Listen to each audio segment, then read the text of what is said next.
Gómez Studio Family, Canal Televisión Cristo Vive.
Definitivamente la oración es una de las herramientas o armas más poderosas que tiene el cristiano. La oración puede alcanzar muchas cosas, hacer muchas cosas.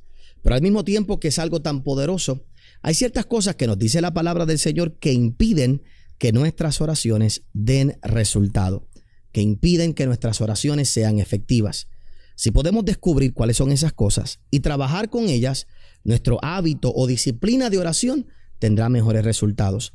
De eso te voy a hablar en el día de hoy. Son un listado de un par de cosas y creo que la palabra te va a ayudar a aclarar esos pensamientos y que tu vida de oración sea una más efectiva.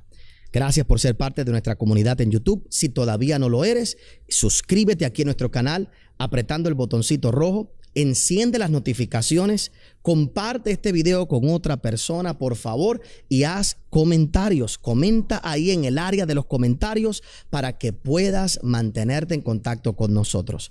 Siempre un gran placer saber de ti. Al mismo tiempo, si disfrutas de otras redes sociales, búscanos tanto en Facebook, Instagram, búscanos en TikTok, búscanos en Twitter. En cada una de ellas publicamos todos los días contenido diferente para cada uno de ustedes. Ahora disfruta de este mensaje para que puedas quitar de tu vida todo impedimento de tu oración.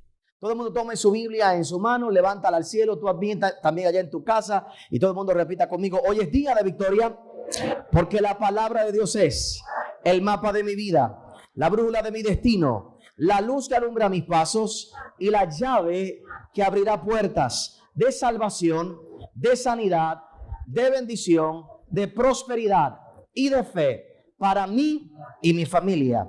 Juntos declaramos y creemos que seremos empoderados por la palabra. Y dale el mejor aplauso que tú puedas ahí al Señor por la palabra. Hoy vamos a continuar hablando acerca del tema el poder extraordinario de la oración. Esto lo comenzamos hablando la semana pasada, tratando de enfatizar realmente la importancia de la oración en la vida de un cristiano. Comencé hablando y mencionando que es interesante y es importante saber que no tienes que ser cristiano para orar, pero no puedes decir que eres cristiano y no orar, ¿verdad? Y hoy ese punto lo vamos a ver todavía más profundo dentro de un minuto. Pero es bien importante entender eso. No hay que ser cristiano para orar, pero no puedes decir que eres cristiano y no tener una vida de oración y devocional a Dios. Es parte de lo que hacemos, es parte de realmente nuestra vida, de lo que se nos pide que nosotros hagamos. La diferencia más grande entre una persona que no es cristiana o creyente y uno que lo es en cuestión de la oración es una sola palabra: relación. La diferencia es una persona ora a alguien que no conoce. Los que creemos y tenemos una relación, oramos a alguien quien conocemos y con quien tenemos una relación. Por lo tanto, nuestra oración y comunicación es totalmente diferente. La expectativa, la dinámica, la conexión, lo que esperamos, lo que logramos a través de la oración es totalmente diferente. Una de las aclaraciones más importantes que hice la semana pasada es que mucha gente, por lo general, siempre está buscándole las 5 patas al gato en el sentido de la oración, en el aspecto de que ¿qué es lo que hace la oración? La oración mueve a Dios, mueve al hombre, cambia los problemas. ¿Qué es lo que hace la oración? Y la realidad es que aunque todas esas cosas podemos estudiarlas y podemos analizarlas y definitivamente podemos profundizar y tratar de tener varios ángulos como los que vamos a ver hoy, lo importante para nosotros no es necesariamente saber a quién mueve a Dios o qué mueve la oración, debo decir. A veces mueve a Dios, a veces mueve una montaña, a veces me mueve a mí. La oración puede alcanzar muchas cosas. Lo importante de orar no es meramente por qué oramos o para qué oramos, sino que tenemos que orar porque se nos pide que oremos. Es parte de nuestra vida y de nuestra disciplina como creyentes. Es parte, como te decía yo, que aquellos que tienen hijos o nietos, llega un momento donde ellos cuestionan, pero ¿por qué hago esto? Porque tienes que hacerlo porque te lo pedí. Y buscan explicaciones para hacer algo que simplemente se tiene que hacer sin tener que tener una razón o una explicación. Eso no quiere decir que eventualmente cuando maduran le explicamos por qué se hacen o para qué se hacen las cosas, pero hay un momento donde la realidad es que se deben hacer las cosas simplemente porque se nos pide que nosotros las hagamos. Y nuestra vida como creyente y como cristiano requiere de una vida de oración. Hoy quiero, en los próximos minutos, que miremos por un momento 4 cosas que detienen, paralizan, neutralizan, debilitan, estancan el poder de la oración. No hay muchas cosas que limiten la oración, pero hay 2 o 3 factores. Hoy vamos a ver, son 4 que vamos a ver hoy. 4 factores, aparte del aspecto personal de la fe de una persona, hay 4 cosas que limitan la oración, limitan el poder o el alcance de la oración. No los tengo en un orden en específico de prioridad. Más que nada, el orden en el que los doy es por cuestión de nuestro tiempo aquí y lo que quiero es enfatizar el último. Así que en vez de poner el último en el primer lugar, porque yo te va a ver, porque digo eso al final va a entender, mucha gente diría que debería haber puesto el último que diga al principio, por la conciencia religiosa que tienen algunos, pero hago la aclaración, la razón por la que lo puse a lo último es porque quiero dedicar unos minutos más y entonces pues pienso yo que desde el más simple, el más sencillo, hasta el más profundo, ¿verdad? Para entender y para explicar. Así que vamos a ver estas 4 cosas que la Biblia nos muestra claramente que limitan el poder de la oración de una persona. El primero lo vemos en 1 de Pedro capítulo 3, el verso 7.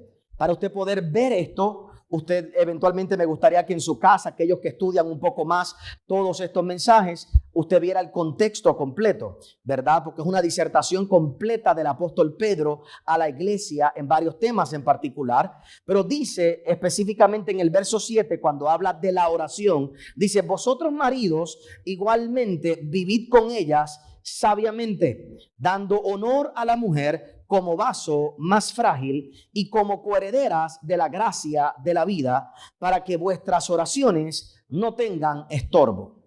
Tu esposa no es estorbo a la oración.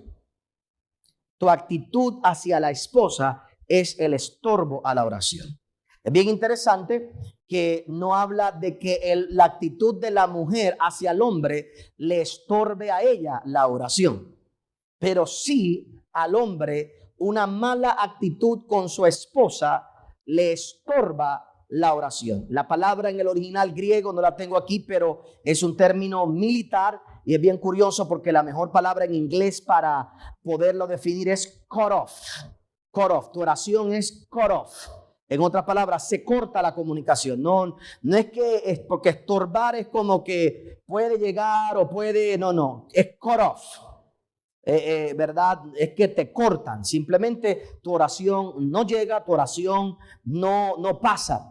Por supuesto, desde ahora aclaro que cuando miramos estos versos, para muchas mujeres modernas esto es ofensivo.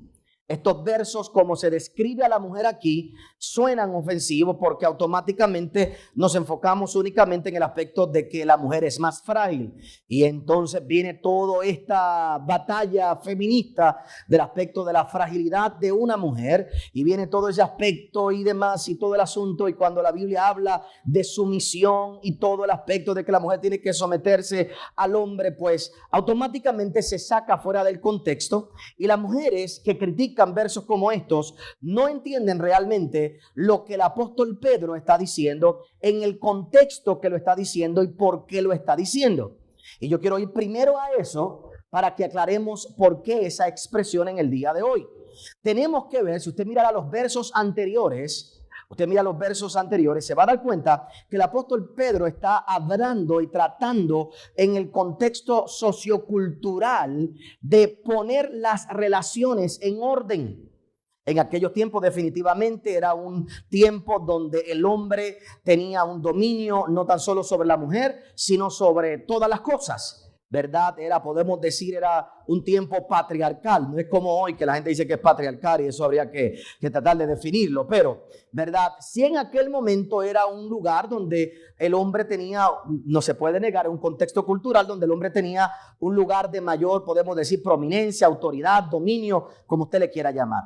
Y el apóstol Pedro precisamente viene trabajando en esa área. Si usted se fija los versos anteriores, cuando usted lo estudie se va a dar cuenta que él habla acerca de cómo un jefe tiene que tratar a sus empleados. Él viene arreglando todas las relaciones y él está aclarando y diciendo, espérate, tú no puedes tratar a las personas, menospreciarlas hacia lo loco. Tú no puedes hacer eso. Tú no puedes, porque tú tengas autoridad sobre una persona, tú no puedes maltratarla. Entonces él está tratando de trabajar con el concepto que hay en aquel tiempo de esclavitud. Él está tratando de trabajar con el concepto cultural donde los hombres dominaban, gobernaban a otros hombres como esclavos y era algo legal, pero él está queriendo corregir la actitud con la que el cristiano va a tener esa relación. En otras palabras, en aquellos tiempos culturalmente era aceptable tener un esclavo. Óigame bien, no estoy diciendo que es aceptable tener un esclavo, no estoy diciendo que hay que tener esclavos, pero en aquellos tiempos culturalmente era ¿qué? Era la cultura que había.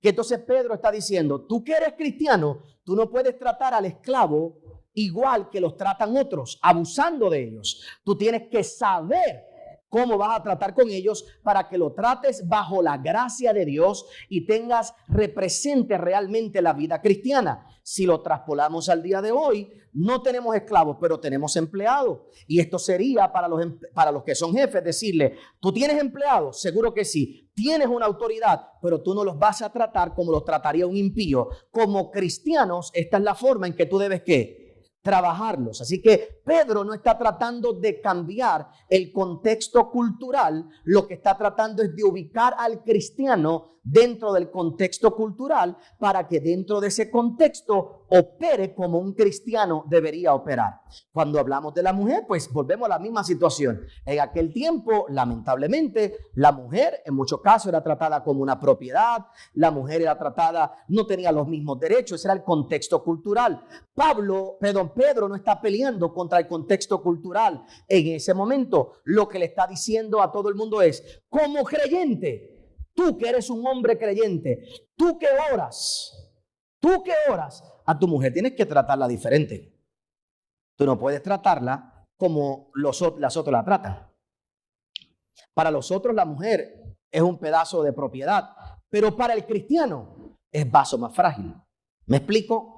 Entonces el apóstol Pedro lo que está es arreglando las relaciones durante ese periodo para que ahora, y pudiéramos entonces entrar en el concepto de por qué razón estos apóstoles no batallaron contra los issues sociales, contra la cultura en aquel momento dado. Bueno, es que el llamado de estos hombres no fue a cambiar eso en particular. La causa de ellos era la causa de Cristo en ese momento, y ellos lo que estaban era enseñándole a sus seguidores cómo comportarse como un cristiano en aquel momento.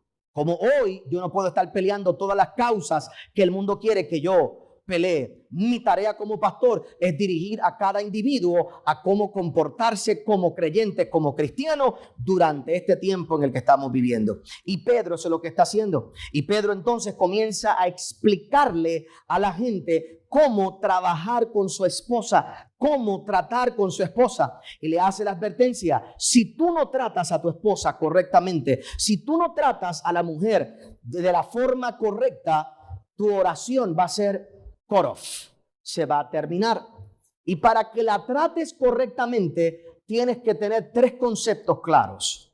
Número 1, verla como vaso más frágil. Para algunas mujeres aquí van a pelear conmigo y estoy seguro que alguna va a criticar, porque esto para algunas es que la mujer es débil. Eso no es lo que quiere decir ahí. En realidad la palabra en el original es vasija.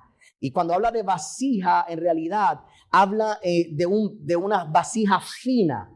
Es estas vasijas que tú tienes de colección bonitas, que tienen un alto valor. Entonces lo que está diciendo, tú tienes que tratarla no como una vasija de barro, sino como una vasija especial. Ese es el contexto.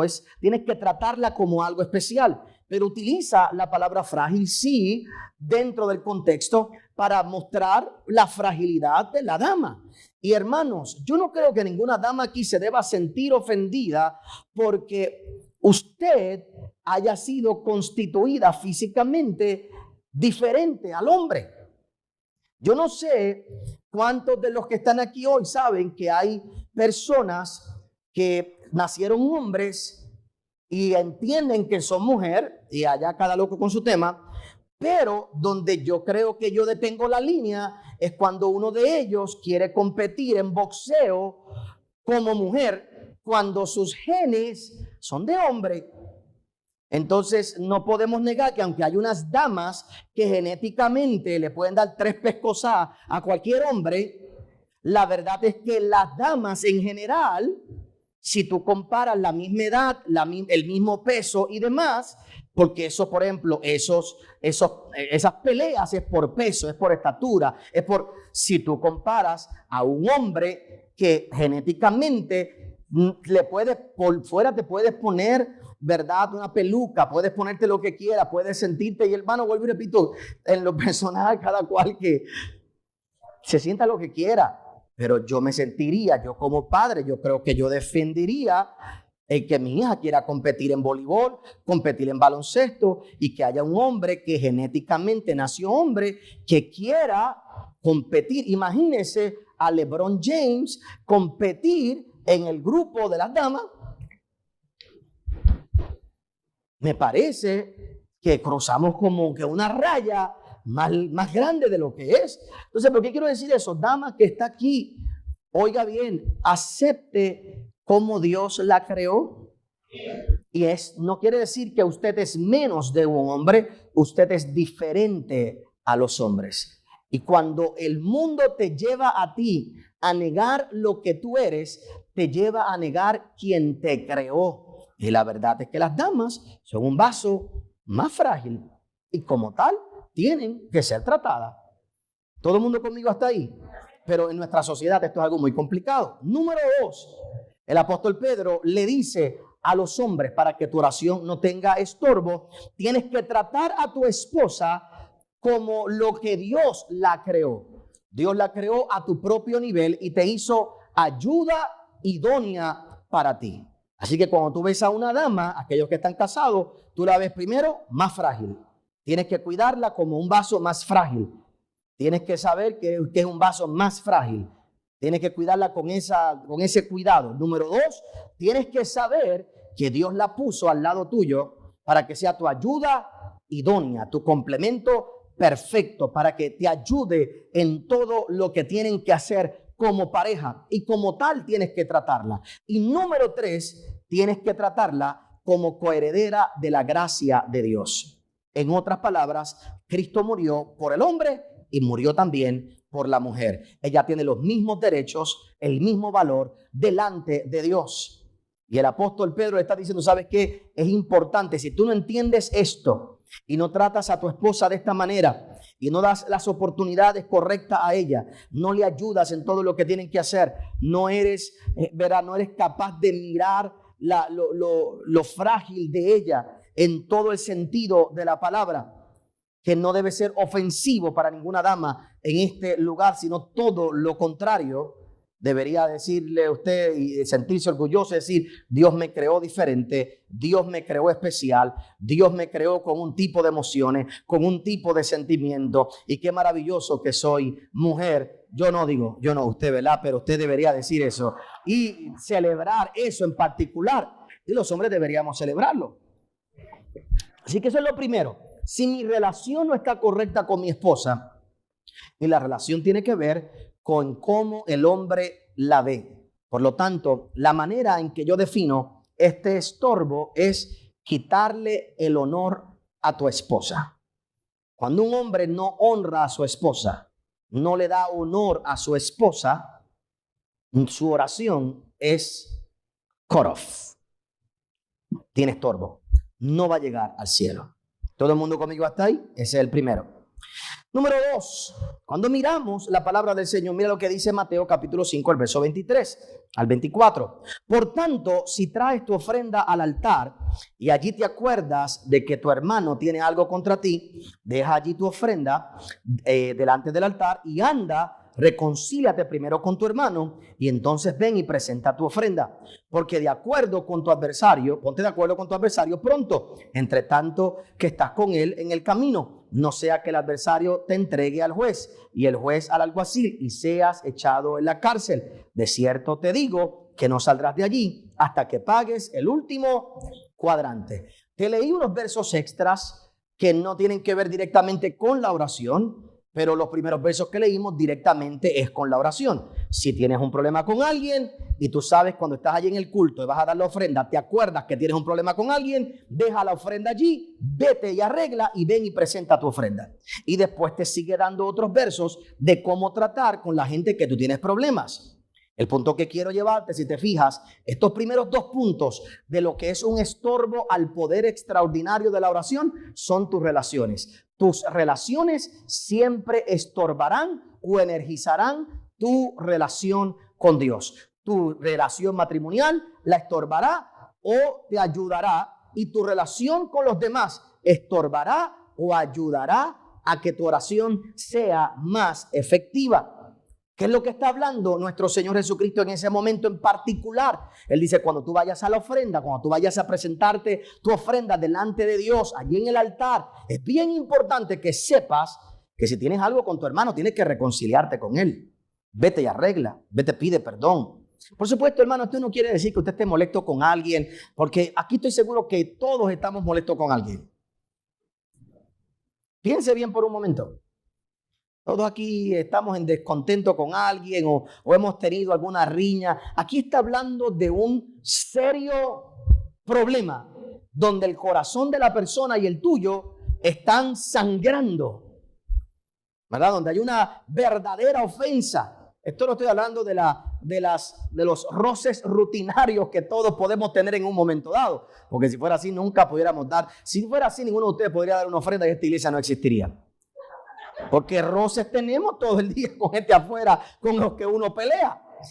Bueno, por cierto, en realidad, como quiera tienes que traer tu ofrenda. Y él hace la aclaración, déjala en el altar, no te la lleves porque sabes que la vas a gastar, ¿verdad? Tan pronto salga. Así que déjala en el altar, porque en la antigüedad, y esto es bien importante para que veamos el contexto, en la antigüedad eran dos cosas pasaban cuando la gente daba la ofrenda. Una cosa era dar la ofrenda y otra cosa era presentarla. Una cosa era dar la ofrenda y una cosa era presentarla. Tú traías la ofrenda y el sacerdote la presentaba por ti o contigo. Entonces, a veces hoy, en los mismos tiempos de hoy, la gente pasa la ofrenda tan sencilla sin darse cuenta que las ofrendas debemos tomar un tiempo para presentar las ofrendas. Las ofrendas se deben presentar delante de Dios. No es tan solo hacer una confesión. Debemos orar y decirle, Señor, aquí traemos nuestras ofrendas, las presentamos delante de ti. Era un proceso dual. Se traen y se presentan. ¿Qué dice él, el Señor Jesús? Cuando llegues a la iglesia a traer tu ofrenda, si allí te acuerdas que tienes un problema con un hermano, deja la ofrenda allí, entrégala, ve y resuelve y regresa y presenta tu ofrenda. Una vez más, para entender esto, tenemos que comprender el contexto cultural en el que Jesús está diciendo eso para nosotros aplicarlo en nuestra vida. Mi vida de oración, mi vida de adoración, mi vida de ofrendar no va a tener efectividad mientras en mi corazón, a sabiendas, yo no he hecho todo lo posible por corregir una relación. La pregunta es ¿por qué? Preste atención.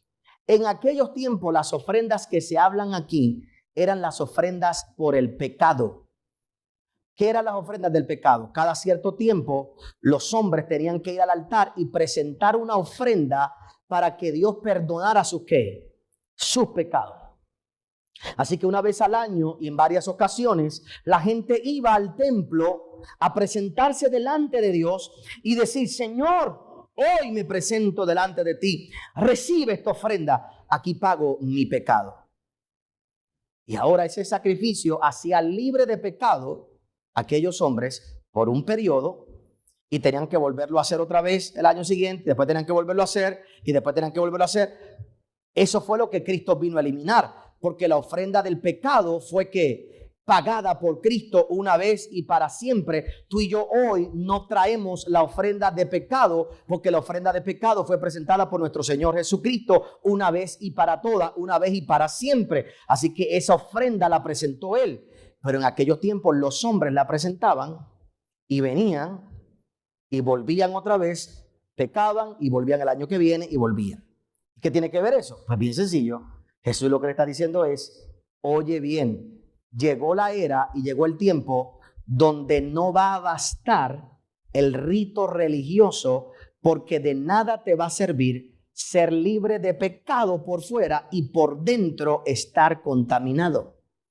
Le está diciendo a aquella gente, llegó el momento donde ahora hacer la ofrenda ritual para la libertad del pecado no es suficiente. Ahora Dios va a mirar no tan solo tu trabajo de afuera, sino tu parte interna. Y lo grande es que el trabajo de la ofrenda del pecado por fuera ya está paga en Cristo Jesús, pero la parte interna nos toca a nosotros venir y trabajarla todos los días. Cuando nos presentamos delante de Dios, somos nosotros los que tenemos que ir y reconciliarnos con nuestro hermano, porque de nada sirve que tú vengas aquí al altar y adores a Dios, alabes a Dios, y en tu corazón, sabiendo que debiste haber hecho algo para reconciliarte con tu hermano, no lo has hecho. Jesús está tratando ahora de... La gente siempre dice que Jesús puso las cosas más fáciles y Jesús las puso más difíciles. Era más fácil tú ir a que pecaras y dieras una ofrenda y que Él te perdonara, que ahora tienes que traer la ofrenda no para librarte del pecado porque Él ya la dio, pero tienes que andar libre de pecado por dentro. En el Antiguo Testamento el adulterio era físico. En el Nuevo es, si aún la miras y la deseas, has adulterado. ¿Cuál de las dos es más complicado? Porque alguien se puede controlar físicamente, pero emocionalmente, mentalmente es más difícil. Entonces Jesús lo aclara. O sea que Jesús no lo puso más fácil, Jesús lo puso realmente más difícil. Y lo que está diciéndole a la gente, hay que tener coherencia entre lo de afuera y lo de adentro. Con todo el respeto de la Iglesia Católica, pero todos sabemos que en un tiempo de la historia católica se pagaban las indulgencias, donde tú pagabas hasta por adelantado si tú querías pecar. Tú querías pecar tal de esto, tú llevabas una ofrenda y te perdonaban. Eso es la historia. Eso está ahí en la historia, ¿cierto? ¿Cierto o no? Eso está ahí en la historia. Ahora, eso viene del sistema antiguo, donde antes no se podía pagar por el futuro, pero Jesús, el Señor enseñó a su pueblo, tiene que haber un sacrificio para ser libre de pecado, para quitar la culpa, la condenación, para presentar un sacrificio por sangre. Eso no era lo perfecto, pero eso era lo que había. Eventualmente la Iglesia Católica lo llevó al otro nivel, luego de que ya nuestro Señor Jesucristo pagó el precio por nosotros por el pecado. Pero más o menos ese es el sistema, o era el sistema. Entonces Jesús está trabajando diciendo, de nada te sirve que vengas y hagas algo externo si internamente no estás haciendo lo correcto. Y ahí es donde vemos que mucha gente en el día de hoy no se dan cuenta que sus oraciones están siendo estorbadas porque no hay coherencia entre sus acciones y el corazón. Y cuando tú estás orando, tú puedes tener una actitud de penitencia y orar, pero Dios está viendo el corazón, Dios conoce tus pensamientos, Dios juzga lo que hay dentro de ti y Dios sabe si lo que tú estás diciendo o haciendo realmente va en coherencia con todo lo que estás proclamando. ¿Todo el mundo conmigo? Amén. Tiene mascarilla, pero por lo menos puede decir algo. Amén, gloria a Dios, está bien. Y para yo sentirme que tengo gente, porque si no, ¿para qué hacerlos venir usted aquí a esta hora? Mejor lo hago más tarde, miren. Jesús trabajó en ese tiempo, para moverme al tercer y al cuarto punto, Jesús trabajó en aquel tiempo básicamente con tres cosas, diciéndole al pueblo, la reconciliación entre los hombres debe ser primero. No trates de reconciliarte conmigo si no te has reconciliado con tu hermano. Trata de vivir una vida correcta con tu hermano. Número uno. Número dos, Jesús está hablando acerca de la búsqueda del perdón y perdonar como algo importante para mi vida de oración, para mi vida de devoción con Dios. Número tres, Jesús está hablando en este momento de la búsqueda de justicia que debe ser nuestra prioridad. Yo no puedo tener y decir que tengo una relación verdadera con Dios si no he buscado como prioridad la justicia y hacer justicia a aquellos a quienes he ofendido o me han ofendido. La tercera cosa que dice la Biblia que detiene el poder de la oración, lo vemos en el libro de Santiago, capítulo 4, el verso 1 al verso 10. En particular, en estos versos que voy a leer, vamos a ver dos aspectos y los vamos a dividir y te voy a añadir un verso más. Y aquí vamos a ver el tercero y el cuarto. Pero vamos a leerlo completo. Dice en el verso 1 en adelante: ¿de dónde vienen las guerras y los pleitos entre vosotros? ¿No es de vuestras pasiones las cuales combaten en vuestros miembros? Codiciáis y no tenéis, matáis y ardéis de envidia y no podéis alcanzar, combatís y lucháis, pero no tenéis lo que deseáis porque no pedís. El primer problema es que la gente no pide. Pedís y no recibís porque pedís mal para gastar en vuestros deleites. Oh almas adúlteras, ¿no sabéis que la amistad del mundo es enemistad contra Dios? Cualquiera pues que quiera ser amigo del mundo se constituye enemigo de Dios. ¿O pensáis que la Escritura dice en vano, el Espíritu, el que ha hecho morar en nosotros, nos anhela celosamente? Pero Él da mayor gracia.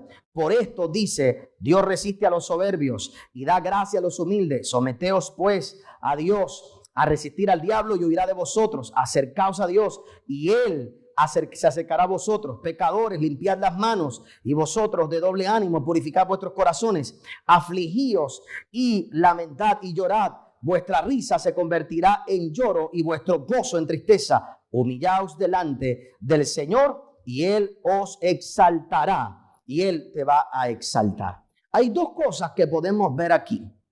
Primero, la tercera cosa que hace que nuestra oración no tenga el alcance, nuestra vida de devoción tenga el alcance que debe tener, es cuando no oramos conforme a la voluntad de Dios.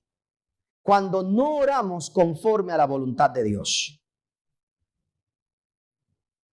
Cuando una persona trata de orar más allá de la voluntad de Dios, su oración no va a llegar a ningún lugar. Su oración no va a llegar a ningún sitio. Lo cual nos hace pensar entonces, ¿cuál es la voluntad de Dios? Lo cual entonces nos dice que nosotros antes de orar por algo deberíamos ¿qué? Conseguir cuál es la voluntad de Dios. Deberíamos buscar cuál es la voluntad de Dios para que mi oración esté de acuerdo a la voluntad de Dios. Entonces la pregunta que después viene ahí, si ya es la voluntad de Dios, ¿para qué orar? Bueno, porque vamos a entrar en acuerdo con Dios en lo que va a ocurrir. Y yo sé, entonces, como sé lo que va a pasar, sé realmente por lo que tengo que orar. Por ejemplo, Jesús sabía que Satanás iba a zarandear a Pedro. Cierto, él sabía que Satanás iba a zarandear a Pedro. Cristo no oró o Jesús no oró para que Satanás no lo zarandeara, porque dentro de la soberanía, providencia, voluntad de Dios, Satanás iba a zarandear. ¿A quién? A Pedro. ¿Qué oró entonces Jesús? Oro para que tu fe no te falte. Entonces yo alineo, Jesús no dijo, bueno, si ya lo van a zarandear, que se chave, vamos a ver qué pasa. No, no, no. Déjame orar por lo que puedo orar. Déjame orar por lo que puedo orar. El apóstol Pedro oró 3 veces para que le quitaran el aguijón. ¿Y qué le dijo Dios? No, bástate mi gracia porque mi poder se perfecciona en medio de la ¿qué? De la debilidad. Por lo tanto, en ese momento probablemente el apóstol Pablo cambió su oración a que, Señor, dame fortaleza. Señor, dame fortaleza para vencer esto. Señor, dame fortaleza para salir de esta situación. Señor, dame el control, dame la autoridad, dame la paciencia. ¿Me sigue? Ahora oro conforme a la voluntad. Es una oración poderosa, porque es cuando yo, ese conocimiento me alinea a lo que Dios quiere y alinea mis palabras realmente a lo que Dios quiere que se haga, que se logre hacer. Es bien interesante, no lo vamos a buscar, pero otro ejemplo que te muestro en el libro de Segunda de Samuel, capítulo 12, nuestro gran conocido rey David conoce que su hijo va a morir. Dice la Biblia que el profeta va y le dice, tu hijo va a morir. Y David por 7 días ayunó y oró. ¿Y sabe lo que pasó con su hijo? Murió. No pudo cambiar el designio y el decreto de ese momento. Entonces ahora podríamos pensar, pero ¿por qué Dios dejó que muriera? Hermano, yo no soy Dios, ni tengo explicaciones. Y hay un punto en nuestra vida donde nosotros tenemos que decir, como Cristo dijo, Señor, si es posible, pasa de mí esta copa. Pero si no, hágase su voluntad. En un momento dado, nosotros tenemos que saber que yo tengo que llegar a aceptar la voluntad de Dios, y lo que me hace más poderoso en la vida es aceptar la voluntad de Dios. Y si conociera la voluntad de antemano, David no tenía que pasar 7 días como los pasó en aquel tiempo con esa tristeza, sino que pudo haber dicho, Señor, te lo entrego, te lo doy, lo pongo en tus manos. Señor, entrego mi vida. Dame la fortaleza para vencer todo esto. Aquí, en vez de tratar de cambiar la voluntad de Dios. Lo que pasa es que en la Biblia hay otra historia que es bien interesante, que se encuentra en Isaías 38, cuando el rey Ezequías, el profeta le dice, Dios me dice que vas a morir. Y él se torna contra la pared, y cuando el profeta va caminando, le dice que regrese y que le dé una orden y le diga, Dios te ha extendido 15 años. Yo voy a hacer una especulación de por qué yo creo que pasó eso y no pasó con David. ¿Está listo? La orden que el profeta le dio a Ezequías fue, pon en orden tu casa porque vas a morir. Y yo creo que la oración de Ezequías fue, Señor, 1 mes no es suficiente para yo poner esto en orden. Dame un tiempo para yo poner en orden todas estas cosas. Y ahora la orden se extiende para que él cumpla la orden que se le dio en medio del decreto. En medio del decreto fue, vas a morir, pon las cosas en orden. Señor, acepto que tengo que morir, pero 1 mes no es suficiente. Eso es mi especulación. entendiendo que cuando nosotros miramos a nivel profético como profetas como Isaías, la mayoría de sus profecías eran advertencias, no eran determinaciones finales. En otras palabras, el profeta venía y le decía, están mal, si siguen por este camino, por aquí es que van. Pero ¿para qué era que el profeta se lo decía? Para que la gente ¿qué? Cambiara, porque si cambiaran, entonces había otro curso. O sea que no todas las profecías que dieron los profetas eran finales sin firme, sino era la predicción del futuro por causa de la condición actual de ellos, pero era una oportunidad para que el pueblo se arrepintiera. Entonces Ezequías en aquel momento dado está cumpliendo con una orden y le pide más tiempo a Dios para cumplir con esa orden. Pero eventualmente murió. Entonces, lo que yo quiero que usted entienda con esto hoy, hermano, es que mi vida de oración se vuelve más poderosa si yo me someto a la voluntad de Dios. Cristo no se hizo más débil cuando se entregó a la voluntad de Dios, se hizo más fuerte. Débil estaba cuando estaba luchando en contra de la voluntad de Dios. Botó sangre por la frente. ¿Por qué? Porque estaba luchando con aquello. El día que dijo, Señor, es tu voluntad, ahora se hizo suficientemente fuerte para vivir todo lo que tenía que vivir para que Dios le diera la victoria. Cuando tú te entregas a la voluntad de Dios, tu vida de oración se alinea en el lugar correcto y ahora tu vida de oración toma un nuevo giro. Por último, dentro de estos mismos versos de Santiago, pero te añado un verso más. Salmo 66, 18 dice, si en mi corazón hubiese yo mirado la iniquidad y el Señor no me habría escuchado. En el libro de Santiago te habla claramente acerca del pecado y te dice que la gente dice, no tienen porque piden o no piden, y los que piden mal porque piden para gastar en sus deleites, no conforme a la voluntad de Dios, no conforme a lo que Dios quiere. Piden para gastar en sus deleites del pecado. Lo interesante, si usted mira estos 4 aspectos que te estoy dando, los primeros 2 trabajan con la relación entre los hombres y los últimos 2 trabajan con nuestra relación con Dios. Si nosotros miramos estos 2 versos que te digo, estas 2 porciones bíblicas, la pregunta es, si un hombre está en pecado, ¿puede orar? De ahora te digo, la respuesta es sí, porque tú no podrías orar entonces. Pastor, pero yo no estoy en pecado. Todos le fallamos a Dios de alguna manera u otra. Todos le fallamos a Dios de alguna forma u otra. Ahora, ¿qué es lo que está hablando David? David hace la aclaración. ¿Dónde es que el pecado es un estorbo a mi oración? Esto es lo que tenemos que entender y esto es lo profundo.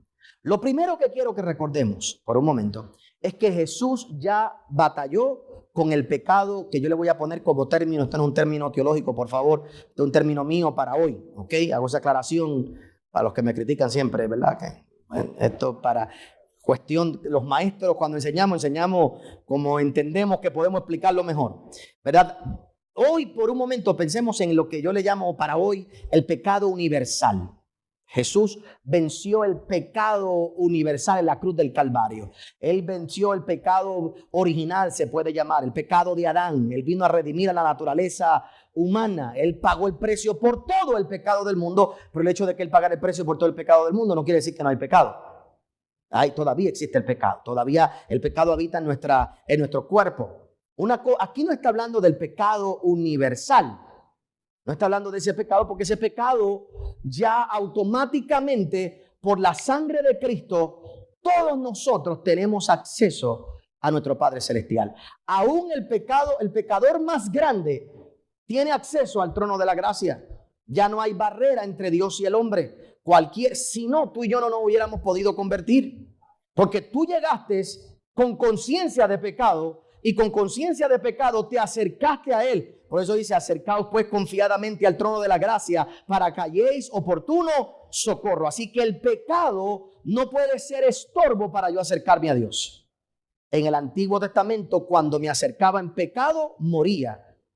En el Nuevo Testamento, cuando me acerco con pecado, recibo la gracia de Dios. Porque el pecado original, universal, el pecado de la humanidad, Cristo lo venció en la cruz del Calvario. ¿Todo el mundo conmigo hasta ahí? La pregunta es entonces, ¿qué pecado está hablando aquí? ¿Qué pecado está hablando aquí? El que dice Salmo 66. Si en mi corazón hubiese yo mirado la iniquidad, el Señor no me habría ¿qué? Escuchado. ¿Qué está diciendo el salmista? Si yo sé que estoy en pecado y no trabajo con mi pecado, mi oración no va a ser escuchada. Porque es muy probable que la oración que haga nazca del pecado y no de la gracia de Dios. Te lo vuelvo a explicar. Oiga bien, ¿qué dice Santiago? Pides mal porque pides para tu ¿qué? Tus deleites. Así que muchas peticiones que hacemos no vienen de un corazón sincero. No vienen de un corazón divino. No vienen de un corazón lavado por la gracia de Dios. Vienen de una actitud de pecado. Entonces, ¿qué decía el salmista? Si yo sé que hay pecado en mi corazón, Dios no me va a oír. Porque el pecado que está hablando es el pecado del que nos hacemos conscientes, que sabemos que estamos mal y no hemos lidiado con eso. Y ahí es donde hay muchos creyentes en la iglesia, donde hay mucha gente que sus oraciones tienen estorbo. Tú eres libre del pecado, podemos decir original, universal, como quieras llamarlo. Y yo soy de los que creo que aún en tu condición de imperfección, por causa de tu un día entregarle tu vida al Señor Jesús, tú lo verás y entrarás en su presencia algún día, aunque no seas perfecto, porque ningún perfecto entrará en la presencia de Dios, porque ninguno lo somos. Por lo tanto, hay un nivel de pecado en todos nosotros y con todo y eso, el día que tú tengas que ir a la presencia del Señor de la manera que sea, ese día puedes tener seguridad de que irás delante de la presencia del Señor porque le has conocido, no has sido perfecto, pero le has conocido y le has entregado tu vida al Señor y has trabajado con tu vida y has luchado y Él va a reconocer eso. Pero no pienses que tu vida de oración tiene resultado si sabes que hay algo que tienes mal y no has bregado con eso. Así que como dirían buen puertorriqueño, brega con eso. Cuando yo voy a orar, tengo que bregar con eso en particular.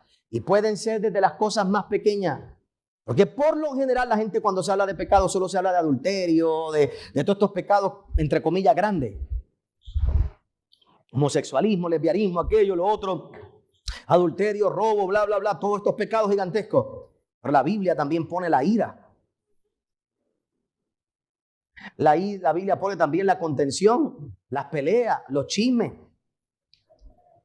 ¿Cuántos de ustedes en un arrebato han pedido algo que no fue producto ni de la voluntad de Dios, sino que fue producto de un coraje? Señor, entrégame eso. Sí, pero no es porque Dios te lo va a dar, o no es porque, no es porque la rabia. Señor, hazme un empresario para yo demostrarle a este. Entonces, el deseo de ser empresario nace de un revanchismo. ¿Tú crees que Dios puede bendecir eso? Y ya tú lo has identificado en tu corazón. Pues no funciona. No funciona. Cuando nosotros miramos la Biblia dice que Él va a darnos los deseos de nuestros corazones. Y eso usted lo puede ver en dos niveles. Una cosa es el deseo de tu corazón que Él te va a dar y otra cosa es que te va a dar el deseo de tu corazón.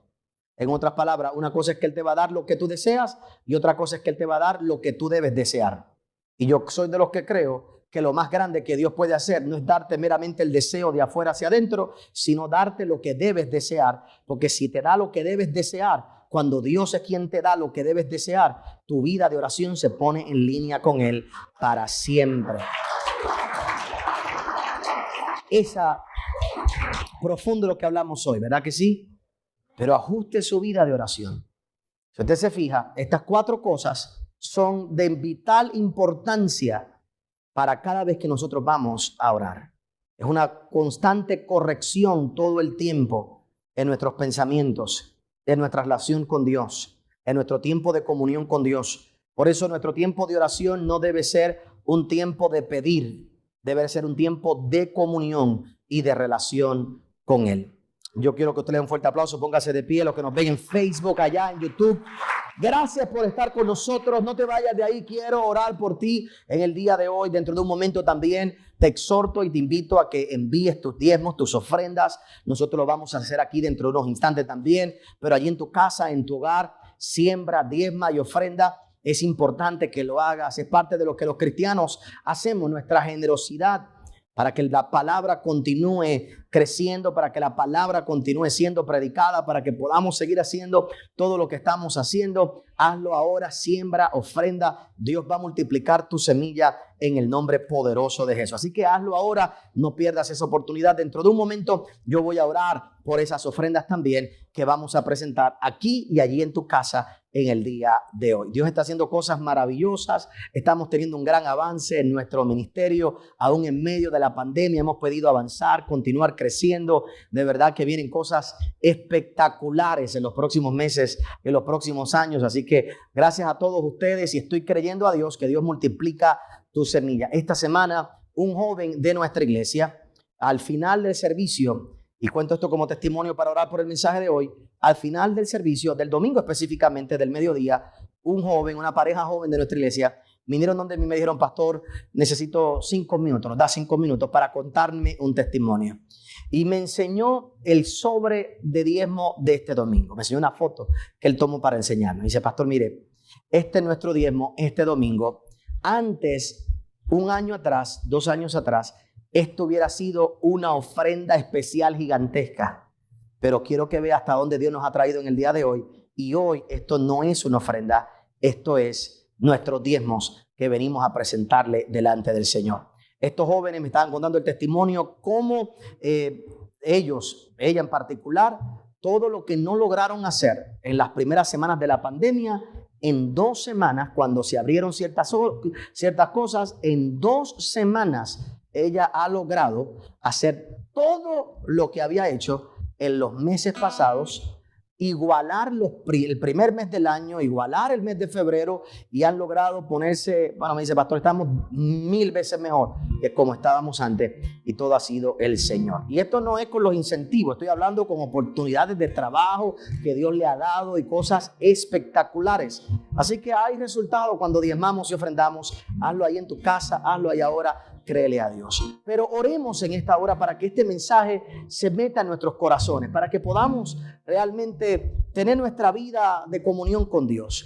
Cuando yo me preparaba en estos días para esta serie, hemos hablado en otras ocasiones de la oración. Hace un tiempo hablamos acerca de oraciones efectivas, pero esta serie es otra dirección de la oración, y algún día tendremos que estudiarlo desde otro ángulo. Si algo yo quisiera lograr con todos los que estamos aquí presentes, aquellos que nos están viendo en su casa, en esta hora, donde quiera que estés, es que realmente tengas un deseo de comunicarte con Dios, de estar con Dios. Que puedas apagar tu televisor, tu Netflix, tu Amazon Prime, que puedas apagar por un ratito las cositas que ves y que puedas sacar media hora al día, qué sé yo, sacar un rato y simplemente estar en comunión con Dios. Estar en comunión, darle un espacio a que Él te hable, a que ministre a tu corazón, dar un espacio a tener una relación con Él. Decirle: Señor, estoy sacando este espacio, estoy sacando este lugar para sentarme aquí. Aquellos que estamos casados o los que tienen novios o novias, usted sabe que nada más estar con la persona, tenerla cerca, como dice uno, oírla respirar es suficiente, ¿verdad? Qué bueno es estar ahí en ese momento, no hay que hacer más nada, simplemente estar ahí. A veces el mero hecho de estar aquí en la iglesia, estar un ratito aquí, no conversamos con todo el mundo, no tenemos quizás una conversación profunda con todo el mundo, pero venir y saludar. Lo mismo es con Dios. Hay momentos donde solo es sentarme, arrodillarme, meditar en Él, darle gracias por las cosas que ha hecho en nuestra vida y sacar ese tiempo de comunión. Y si algo yo quisiera que tú lograras en este tiempo es tener ese deseo de tener un espacio en tu casa, en tu hogar, donde te sientas y hablas con Él, expresas tu corazón, derramas tu corazón, deja que Él te hable, que Él ponga cosas en tu corazón dentro de ti y que puedas continuar con tu día, con tu semana.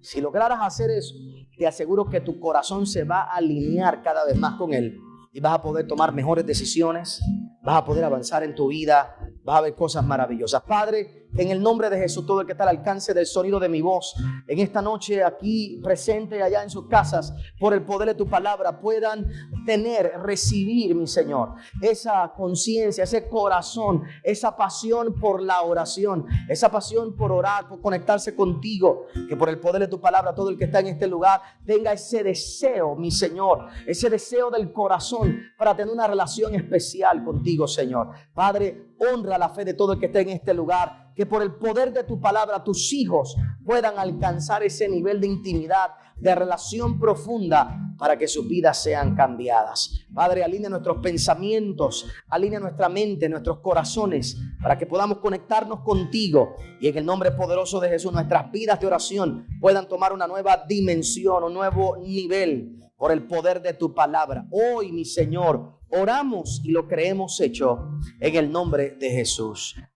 Gracias por haber acompañado al pastor Otoniel Font.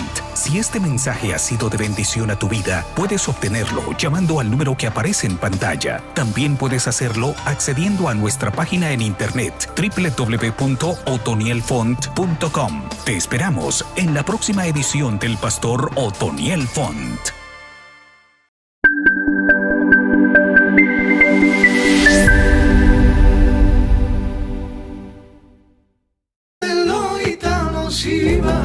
Sin Cristo y sin salvación, y ahora ya llevamos la Biblia, la palabra del Señor. Y antes los gitanos iban sin Cristo y sin salvación, y ahora ya llevamos la Biblia, la palabra del Señor. La palabra verdadera, la que Cristo predicó, la anunciamos los cristianos para salvar al pecador. La palabra verdadera, la que Cristo predicó, la anunciamos los cristianos para salvar